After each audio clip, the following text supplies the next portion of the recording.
ఈరోజు దేవుని వాగ్దానం ద్వితీయోపదేశకాండం 31వ అధ్యాయం 6వ వచనం.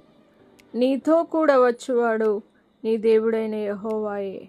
నా ప్రియ సహోదరి సహోదరులారా, దేవుడు ఈరోజు మీతో వాగ్దానం చేస్తూ ఉన్నాడు. మీతో కూడా వచ్చువాడు మీ దేవుడైన యెహోవాయే అని దేవుని వాగ్దానం సెలవిస్తూ ఉన్నది.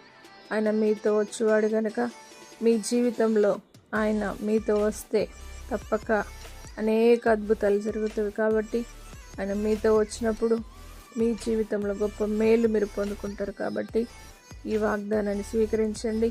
మీతో కూడా ఆయన వచ్చి మీ జీవితంలో మేలు చేసి నడిపించి కాపాడునుగాక. ప్రార్థన.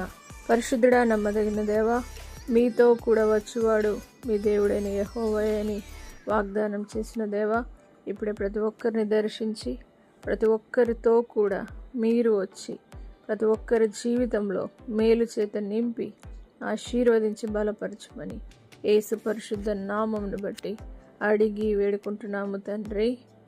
ఆమేన్. దేవుడు మిమ్మును దీవించునుగాక.